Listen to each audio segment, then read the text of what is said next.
All right, so let's go ahead and get into the material today. It's not going to actually be that long of a class because I did want to leave some time just in case I need to review something.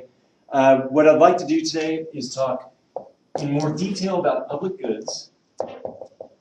This is a topic that actually was originally introduced in Chapter 2, but I think it goes along better with the general conversation that we're having in Chapter 3 about the environment and pollution and such. So I save it for the Chapter 3 discussion. Then talk a little bit about specifically global warming, how it relates to our conversation about public goods, what aspects of global warming has public goods characteristics, and then talk a little bit about climate change policy.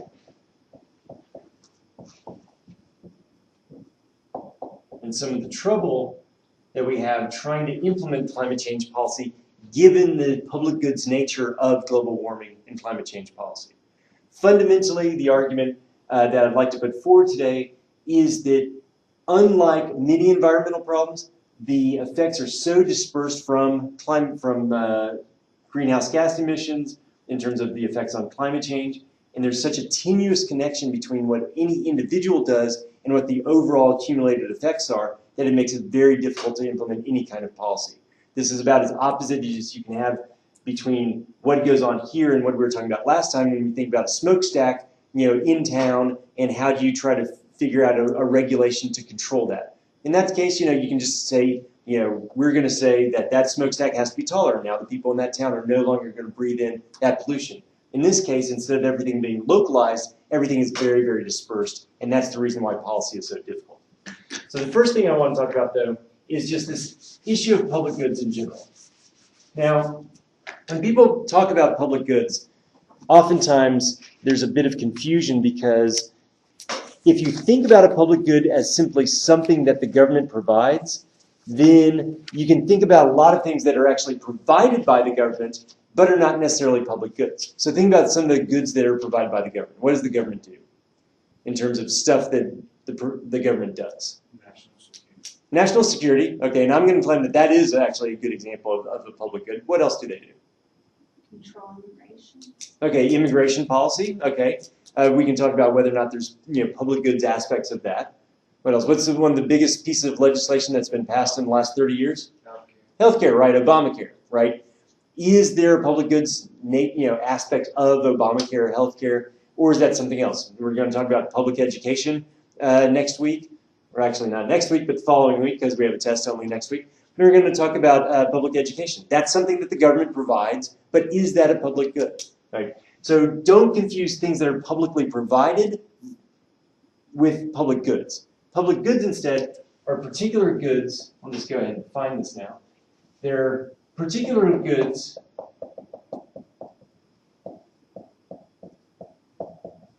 that have characteristics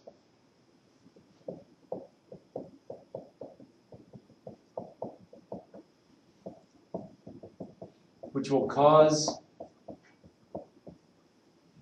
a market to fail to provide them.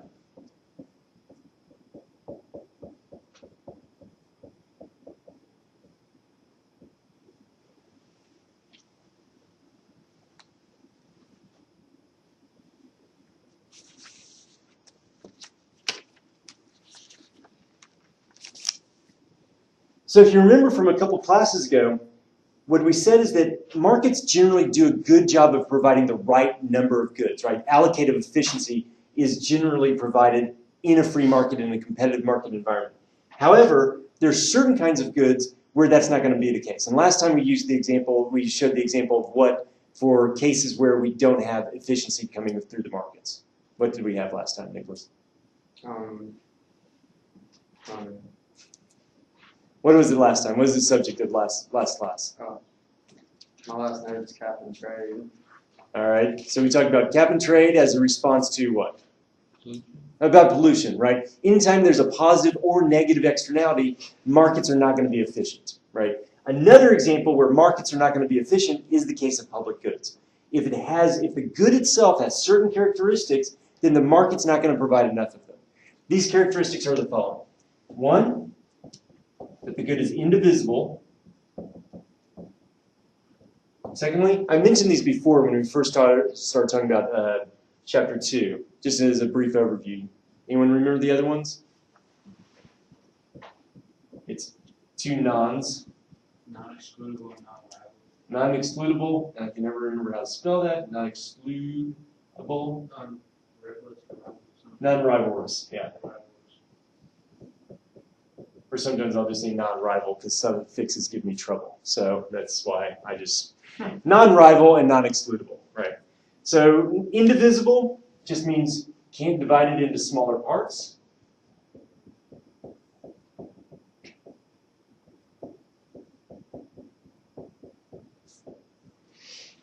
To go back to the example of national defense, national security, think about it. If you are secure, right, if you are not going to be invaded by ISIS from Mexico, can you divide that sense of security into smaller parts to sell off?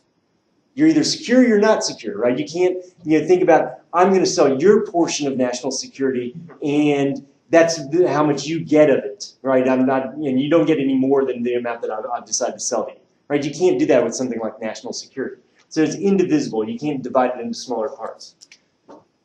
Sorry, my watch is telling me that I've moved enough. That's always nice to know. Okay, not excludable. That just simply means that you can't prevent people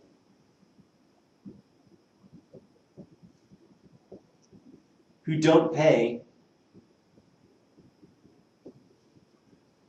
from benefiting.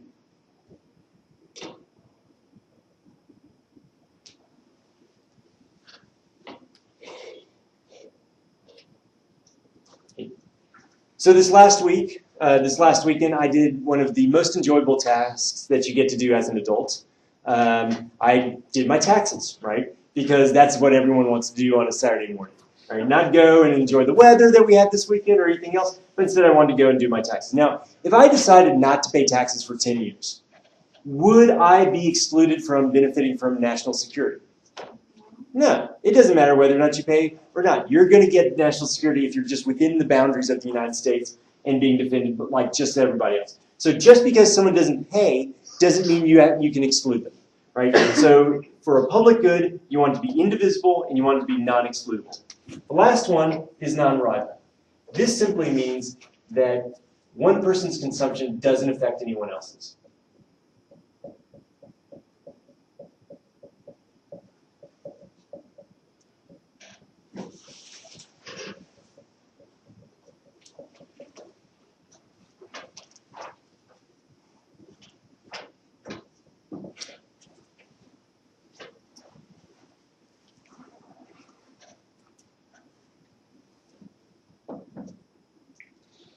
So just because one person is consuming the good, it doesn't prevent someone else from consuming it.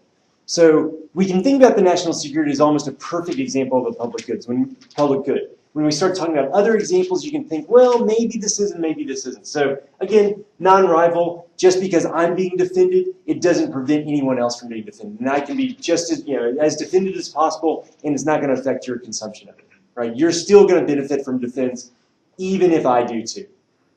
So these are the three characteristics that we need for something to be a public good. So what I'd like to do now is think a little bit about, well, how do we characterize different goods? Because we have this non-excludable and non-rival, which I think are the two most important parts of public goods. But then we have other different combinations, and it's useful to think about how would you actually go about putting these in different boxes. So let's just say we have two different kinds of goods. We have two different characteristics, and we'll create a little matrix based upon whether or not a good has each of these characteristics. So you can think about goods that are rival, and we can think about those that are non-rival. Likewise, we can think about those that are excludable, and those that are non-excludable.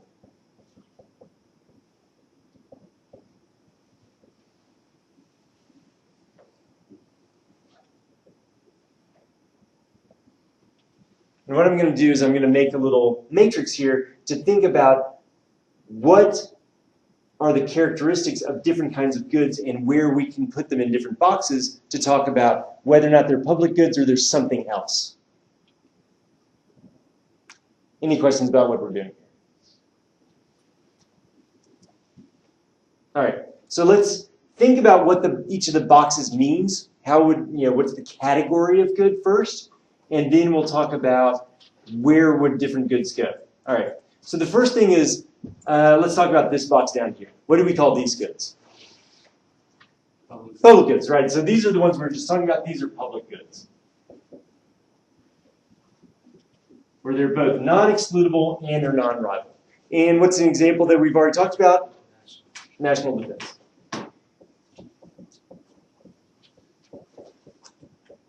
All right.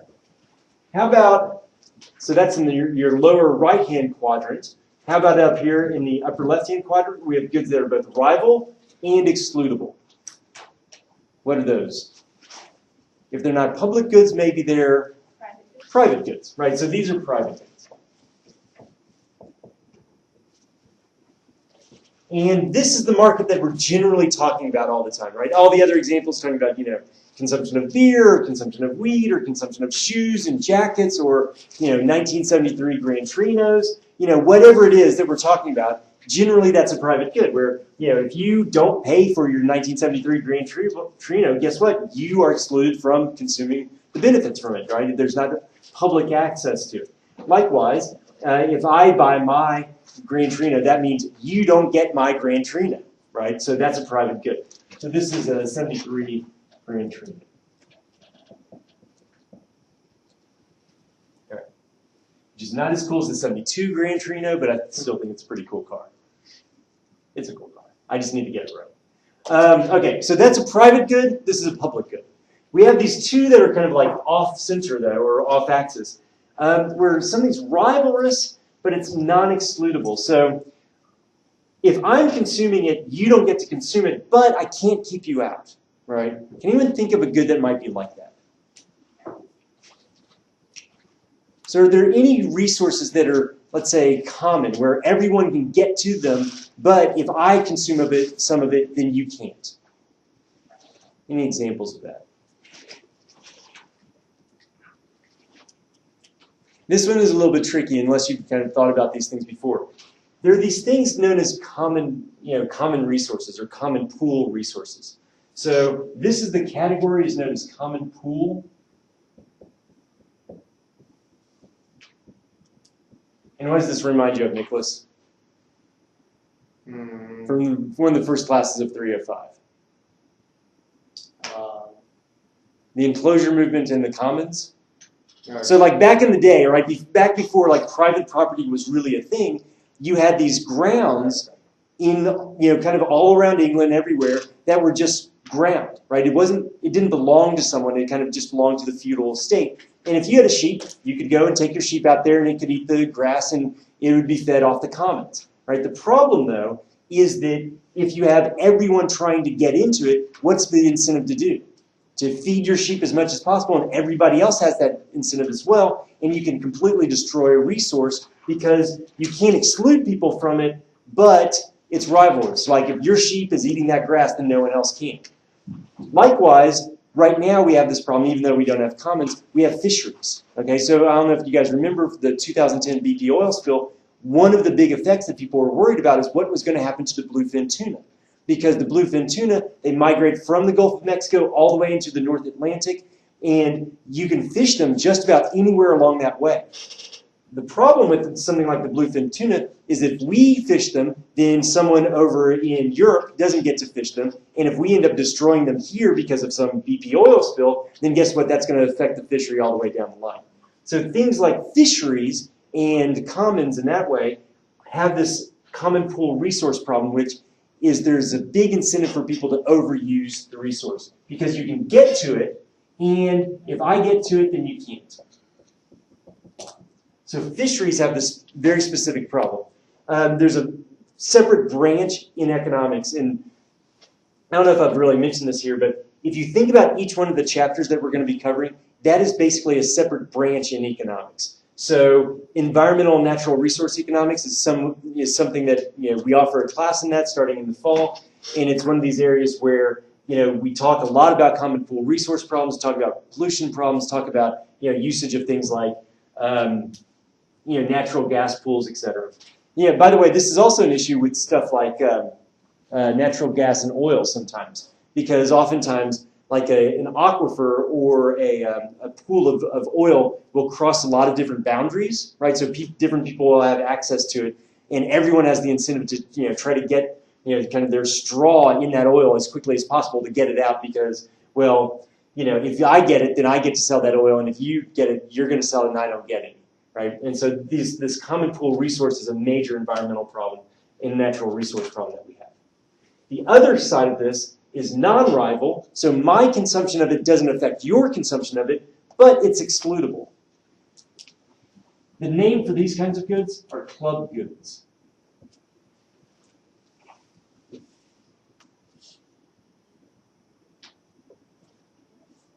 Any examples you can think of with that?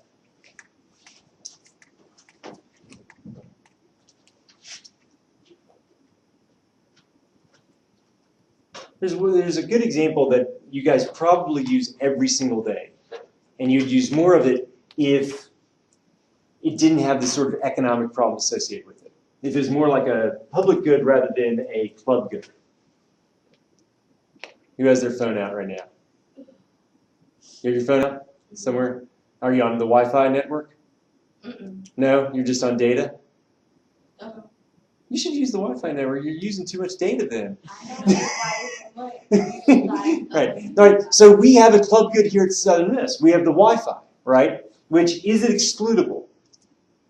Yes. Yeah. Why? How do they exclude you? If there's too many people and you gotta have a password. Well, you've got to have a password, right? They set up a barrier to being able to use the Wi-Fi network, right? Which is this password that they use to protect it from anyone using it, right? So that way, someone just driving down the street here can't get on USM, or what is students use something else? Like, is it They had to use some public Wi-Fi too. Yeah, A what? It's public, you don't have to sign it. It's public, but it's limited, right? It's a different. Yeah. What's that? I said, might as well go through now, try to.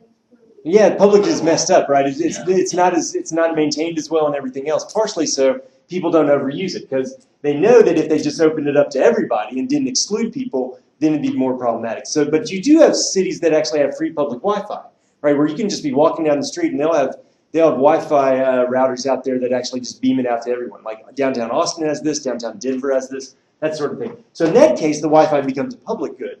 But if you have this idea that you can actually exclude people with a password, then that becomes a club good instead.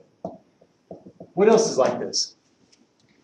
Anyone have cable here, or do you just have Dish / DirecTV? You have cable? Xfinity? Mm-hmm. No? It's Good. horrible. It's horrible. I ain't got nothing. What's always the incentive for people with cable? There is none. Well, in terms of like, what is, like if your neighbor has cable, what's your incentive? What do you want to do? Go to DirecTV. You want to go DirecTV. But if you're in an apartment complex and someone has cable, what can you do? Back in the day, especially, before they've improved the technology, what could you do? Run a wire. You can run a wire from, you can split it, and you could bring it into your own house. Because why? Well, guess what? It's non-rivalrous. Like, you're consuming that cable isn't really going to affect their ability to consume it either. But the cable company is trying to exclude you from using it, even though it's a non-rival good. So something like cable has this incentive for where people, there's a very low marginal cost of adding one more person to that consumption network, but at the same time, they can try to prevent you from doing so. Some people talk about things like, what's the acronym for the large classes like the that are just free, like Khan Academy and all that sort of stuff. What's that? No. Anyway, there's an abbreviation for them that's not coming to me right now. But the idea is that, in that case, all you need is an internet connection, and you can learn from MIT or from anybody, right? In that case, that's kind of like a club good where it's excludable. They could prevent people from doing it, but if you make it freely available, then it actually becomes a public good, right? So large online classes have this sort of club good characteristic as well. All right, so think about the nature of different goods. This one is efficient. As long as you don't have externalities, this one's going to be efficient. This one we know is not going to be efficiently provided by the market because it's both non-excludable and non-rival. In both of these, depending upon the market, there are going to be other issues. This one largely has an externality problem, right? What's the externality? So if I go and fish a bunch of tuna, how's that going to affect someone else? They're not gonna be able to fish it. They're not going to be able to fish it. It may cause the population to fall below a critical level, which means that it's not going to be sustainable. So my consumption or production is going to negatively affect somebody else, in this case. And over here, you have this issue that's more like a public good, which is like, what is my incentive to provide it if I know that people can use it really freely? Well, I'm going to try to exclude them in some way, and so I'm going to artificially keep prices higher than they should be over here, where my price is going to be greater than the marginal cost. This kind of becomes like a monopoly. This one becomes a case of externalities. So each of these has different efficiency problems. This one has the biggest one. All right. So again, we generally talk about private goods, but it's important to think about these other kinds of goods as well. Questions about this?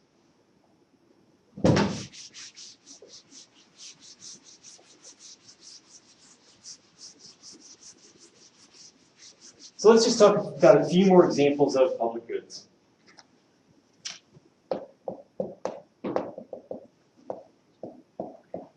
Before I forget, there's a tutor, and the office is up in, if you go to LAB, which is the main political science office, 411, they'll direct you there. I think the actual office number may be 425 or 427. That's the grad student office. And so you can look for the tutor there. His hours are 12:15 to 3:15, Tuesday and Thursday. So right before this class, those are his hours. All right. So if you want some additional tutoring, you can use him as a resource. He's tutored for this class before, as well as for micro and macro, so he knows his stuff pretty well. All right.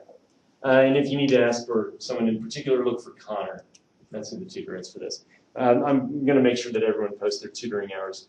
There are also going to be there's also going to be group tutoring that's provided by the Econ Club starting probably the week after our exam, but that'll be available for the second exam. Right.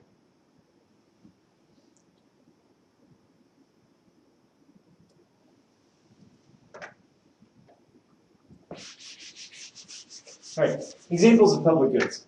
So we already talked about national defense.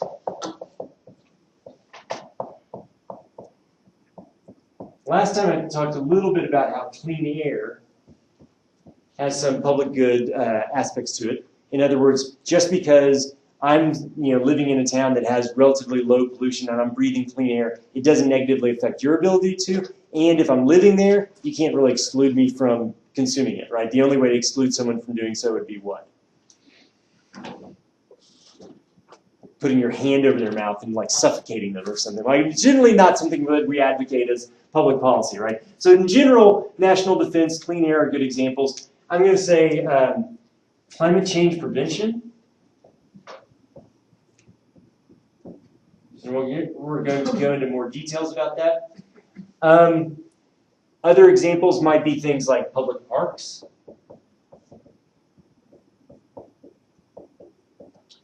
National forests, things like that. Is there a question? What about the mail? What about the mail, right? Because, yeah, it's for everybody, but you've got to have a stamp on it, otherwise they're not going to do nothing. Right, so is it excludable then? So, yeah. So it's excludable, so it's not going to be a public good for that reason. How about, is it rival? So if I get my mail, if I get a piece of mail, can you consume it as well? No, because that's your mail. Right, so it's mine. Right? Yeah. You can't touch it. So again, there's a difference between public provision and something being a public good. Okay. So just like, you can think about the fact that could we privatize the mail system entirely? Would that be feasible and people still pay for mail? Yeah. There may be some positive externalities from it. Like if we have that network already, then we may be able to provide that service at a lower cost. but in general, you could exclude someone if they didn't pay, right? How about something, what did they use from the example from chapter 2? What's chapter 2 all about? Drugs and crime in general. How about crime prevention?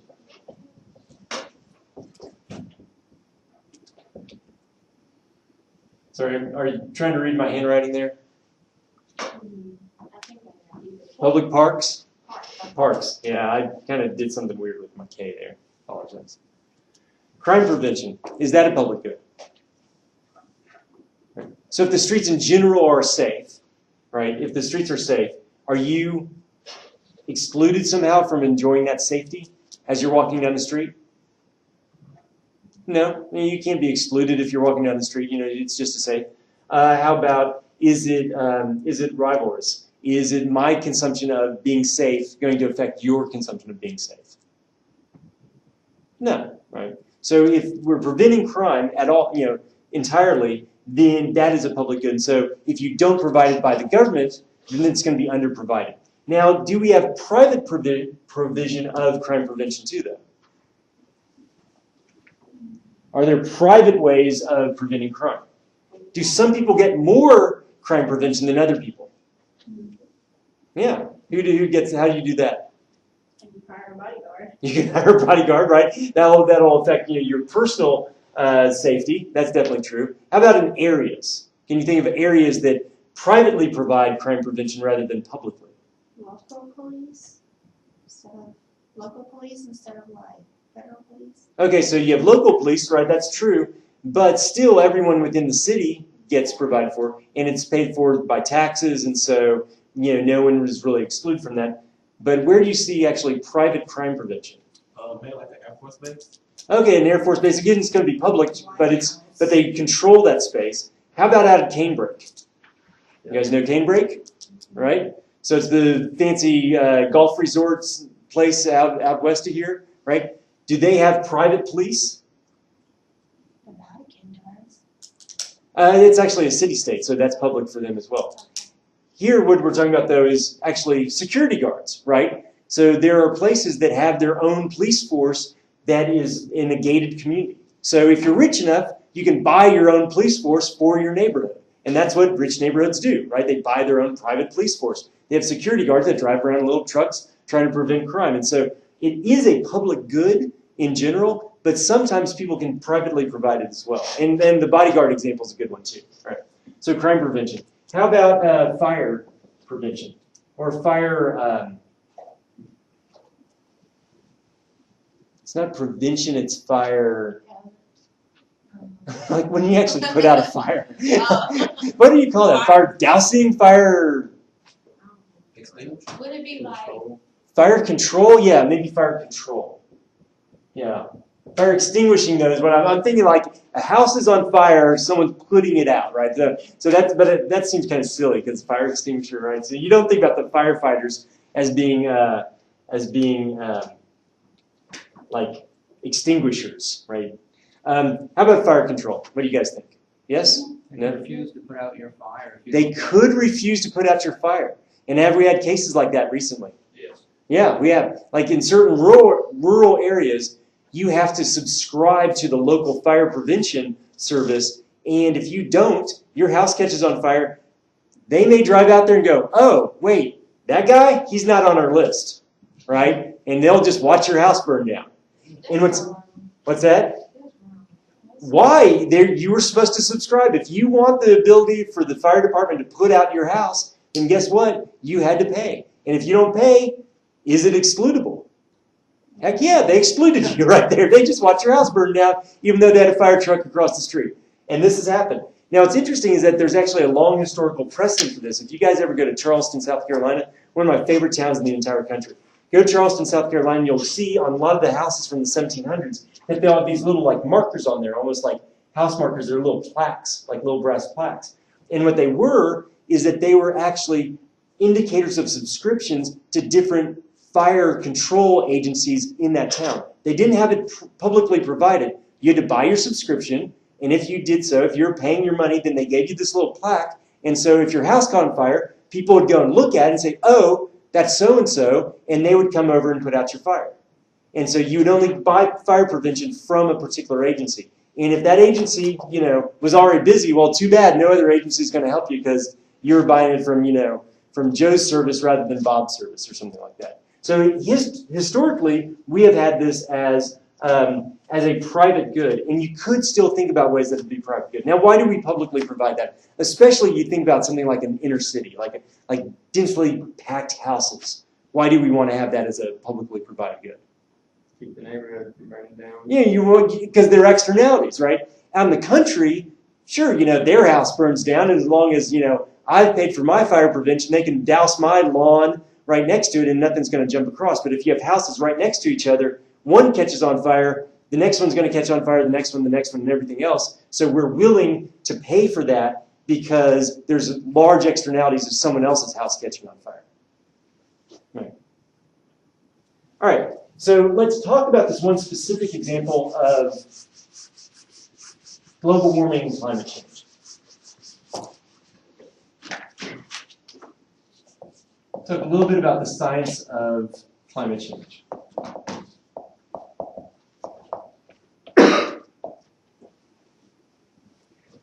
First, I would just want to talk a little bit about the controversy. So there's some controversy, and it's mostly around the following. And I'm not going to get into the controversy, right? There are reasonable people on both sides of the debate, even though the evidence is more heavily stacked on one than the other. Some people are very ardent in their beliefs, and I'm not going to get into that. But the basic controversy is around a couple things. One, how much is man-made?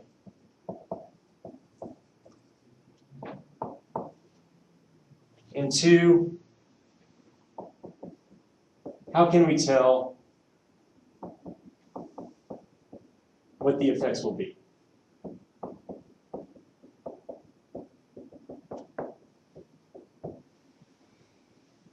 This first question is a pretty difficult question to answer scientifically. All right? I think of myself as a scientist, as a social scientist at least. And as a social scientist, I think, okay, well, we need to use the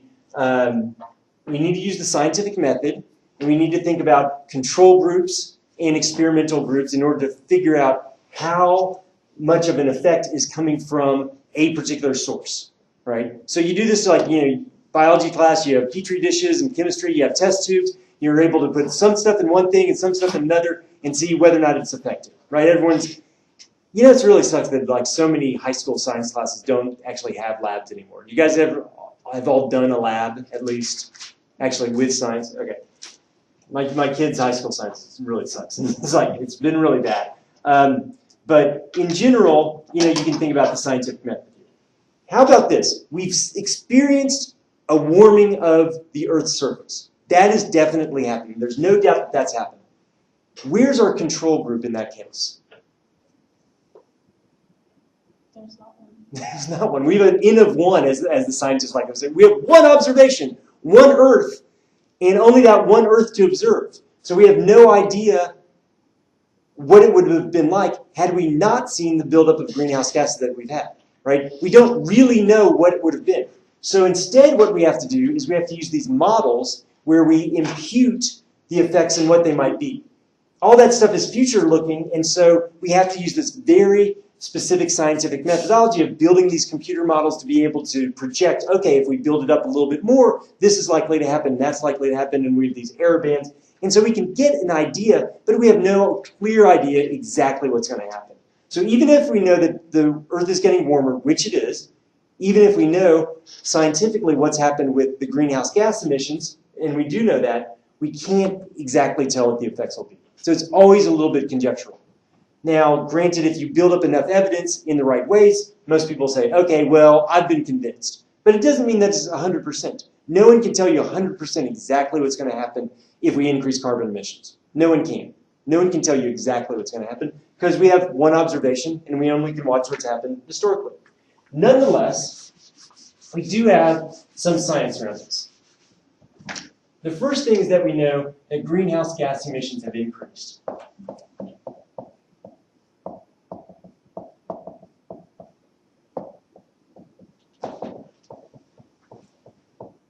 And the science here is really non-controversial. So just think about a few different greenhouse gases. So greenhouse gases, things that we're talking about here are like methane. What's the one you always hear people talk about? Carbon dioxide. We can talk about water vapor is actually a very important one, but that's not going to be part of the story generally. You can talk about nitrogen dioxide, so NO2. We'll talk about those three mainly. So methane has increased from 320 parts per billion in the atmosphere to 1774 from pre-industrial to 2005. So has there been an increase in the atmospheric level of methane? Yes, pretty substantially. Atmospheric ozone is another one that we can talk about here. CO2, we've seen that increase from 280 parts per million, so it's much more common, to 379 parts per million. So again, an increase, but not the same scale as what we've seen with methane. And nitrogen dioxide, that's increased even smaller, from about 270 parts per billion to about 319.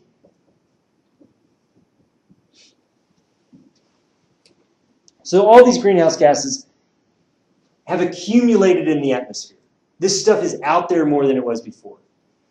And what's happened with global temperature rise? Well, we've already seen over the past 100 years or so about half a degree to a degree increase centigrade, right? Not Celsius, but about, in centigrade terms, we've seen about 0.5 to 1 degree increase in temperature. And you see this going on, and you see the temperature increase, and it seems like the two are going together. But again, we have an N of 1, so we need more evidence and better ways of measuring this.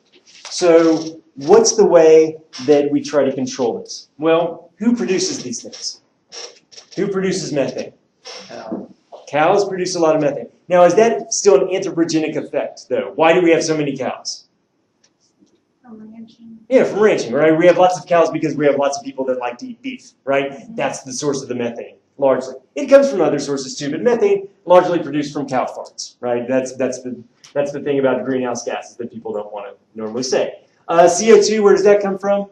From trees falling. It comes from trees falling, and largely because why do trees fall? Well, they fall naturally, but why have they increased their falling rate? Because people are cutting them down, but also from your car, right? CO2 emissions from burning of fossil fuels. We release a lot of CO2s when we burn hydrocarbons, and nitrogen dioxide also from hydrocarbons, right? So there seems to be, some anthropogenic effects from of release of greenhouse gases. Okay, so that's out there. Now the problem though is who's doing this? So if we think about deforestation, who's mostly to blame for deforestation? Industries, or people wanting to build industries and construction, highways, and companies, people. All right, so we have deforestation. Where does most of the deforestation occur? In what part of the world? Chocolate rainforest. Yeah, we talk about rainforest, so we can talk about Brazil. It happens in Africa, even though the growth hasn't been as quick. We can talk about other parts of Latin America. Argentina, not as much. What did someone say? Australia? Yeah, actually they've had some pretty amazing fires recently in Australia, so that's going to release a lot of this stuff. Deforestation happens there. How about just industrialization? That's like a big country. Yeah, so the United States, right? We have lots of manufacturing. Who else does? England. England's kind of smallish in terms of their the actual emissions, just because they're a little bit smaller as a country. China is huge. India, and just Europe in general, right? Including England, right? And then we can talk about specifically car emissions. And we get the same sort of countries, right? So these are three big sources, right? Either industry, that could be gas, energy provision, it could be from cars, or it could be from deforestation. All right, so if we want to control this problem that we have, right? So this is, let's, people's priors not, discounted here, but if we assume that there is a problem, if we are in agreement that there is a problem, how do you go about setting a policy to control this? Who controls the level of industrial emissions in the U.S.? The government in what way? So what agency in the government? Like EPA. The EPA, the Environmental Protection Agency, right? So they said, emission standards and all that stuff we talked about last time. Okay, so the EPA could control this in the U.S. Does the EPA have any say of what's going on over here? No. EPA can't control what's going on in China, can't control what's going on in India or in Europe. All right? Well, how about deforestation? Who's going to control that? Can the EPA really control what's going on in Brazil, parts of Africa, Australia? No. Car emissions, we can, again, we can control things here, but we can't control things other places. So we could pass a law to reduce our carbon emissions, but that's not going to affect a lot of the other countries that do this. So how do you actually do this? How do you come around to an agreement? Well, the first thing you could do is you could try to have some sort of international governing body get people together to talk about this stuff. So who do you want as your world government? Who actually does this stuff? United Nations. So you get the UN together, and they have this thing called the International Panel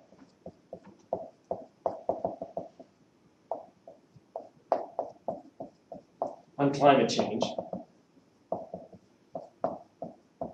And they produce technical reports, and they encourage different coming together, including the World Meteorological Society, the UN Environmental Program, other UN programs to get together, and they'll produce things like summits. So you have the Rio Summit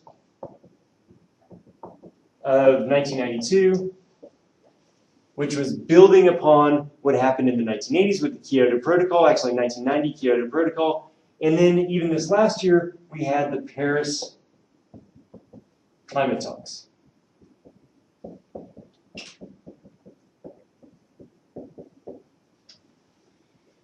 Now, let's see, and we had Kyoto.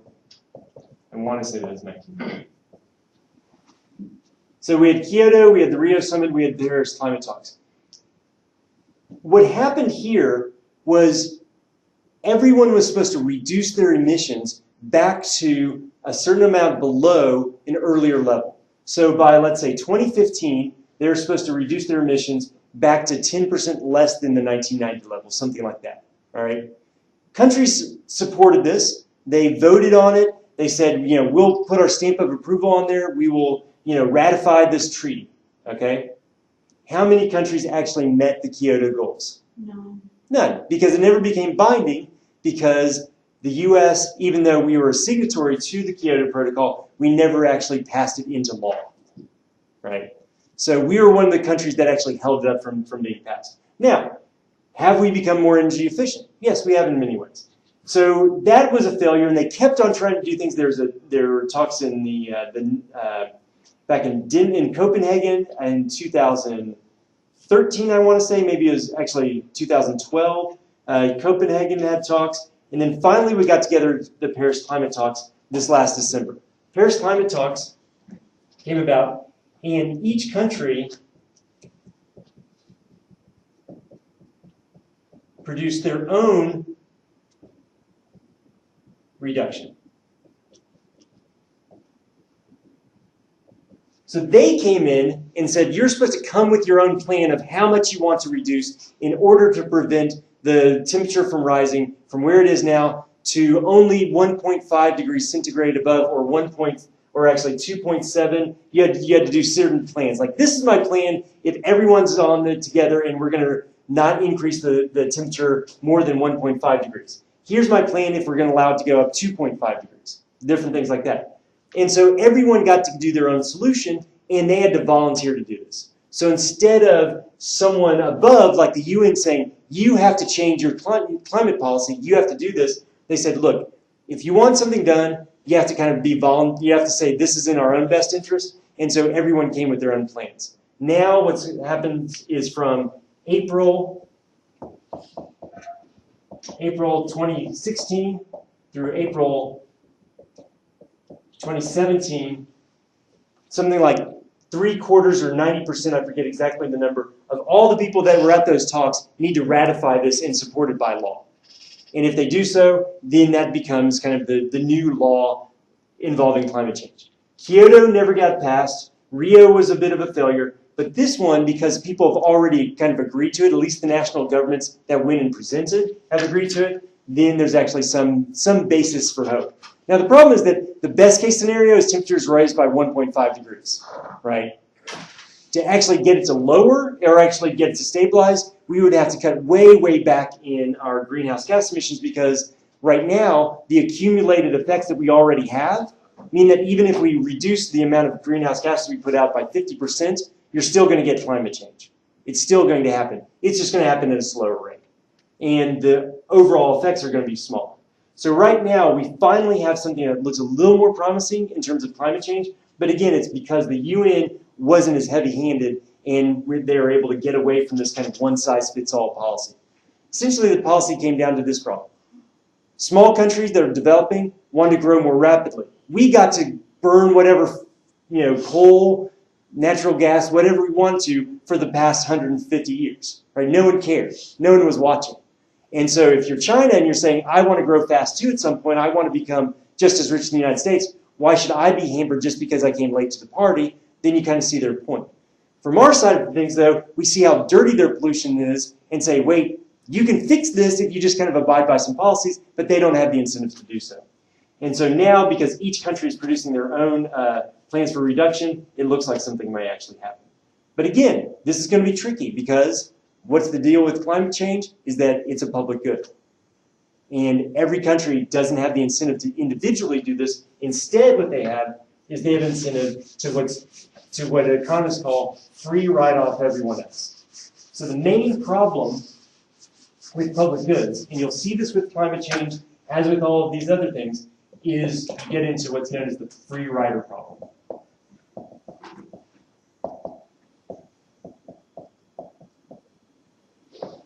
Where no one has the incentive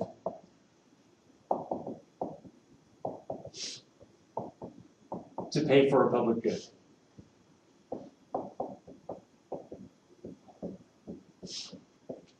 So the market by itself does not produce the efficient amount.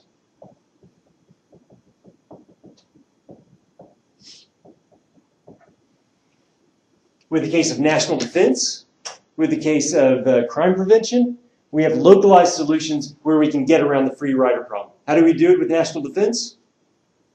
So if someone walked up to your door and said, hey, we're collecting for the Army today, will you put in your share? What would you say? No. I know if I don't pay it, I'm still going to get defended. So instead, what do we do? Instead of asking nicely, what do we do? You're gonna pay. You're going to pay. Guess what? You owe a certain amount of taxes. If you don't pay your taxes, we're going to fine you, maybe even throw you in jail, right? So we get around the free rider problem with the power of coercion by the state and say, no, we're going to make it a law that you have to pay for national defense because you're going to have to pay taxes. Likewise, you have to pay local taxes to be protected by the police.